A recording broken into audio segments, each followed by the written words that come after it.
শীত মানে কেবল ঠান্ডার ভোগান্তি নয়, উৎসবের মৌসুমও বটে। ঝিনাইদহের গান্না ইউনিয়নের বেতাই চণ্ডীপুর গ্রামে যেমন চলছে ঐতিহ্যবাহী গরুর গাড়ির দৌড় প্রতিযোগিতা। আশপাশের জেলাগুলো থেকে 20টি দল এতে অংশ নিয়েছে। আরও জানাচ্ছেন প্রতিনিধি ইমন হাসান।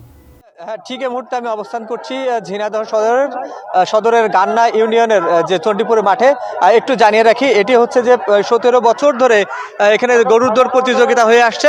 আপনাদেরকে একটু দেখা, এখানে 20,000-এর উপরে দর্শক কিন্তু এই সমাগম হয়েছে। সকালের আলো ফোটার সাথে সাথে এখানে মানুষ জড়ো হতে শুরু করেছে। সেই সাথে প্রতিযোগিতা করছেন ঝিনাইদহ জেলাসহ চুয়াডাঙ্গা, নড়াইল এবং মাগুরার, সেই সাথে জীবননগরের বেশ কয়েকটি দল, 20টি দল এখানে অংশগ্রহণ করেছে। প্রথম স্থান যারা অধিকার করবে তাদেরকে একটি গরু, এবং দ্বিতীয় স্থান যারা অধিকার করবে তাদেরকে একটি ছাগল, এবং তৃতীয় স্থান অধিকারীকে একটি সাইকেল দেবে।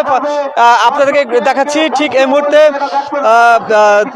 6টি দল ফাইনালে অংশগ্রহণ করছে।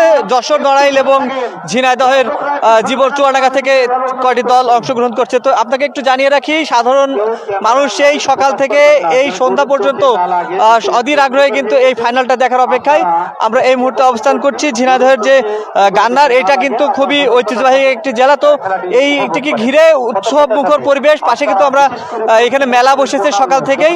তো সব মিলিয়ে এই অঞ্চলের যে হারানো ঐতিহ্যকে তুলে ধরার জন্য এই প্রয়াস। তো সব মিলিয়ে ঝিনাইদহের এই মানুষ কিন্তু একটা ঈদের মতো অবস্থা বিরাজ করছে, এবং প্রতিটি বাড়ি, এখানকার স্থানীয় বাড়িতে কিন্তু আত্মীয় স্বজন এসছে, মনে হচ্ছে একটা ঈদের মতো আনন্দ। তো সব মিলিয়ে ঝিনাইদহের এই চণ্ডীপুরের গরুর যে দৌড় প্রতিযোগিতা থেকে এই ছিল আমার কাছে সর্বশেষ।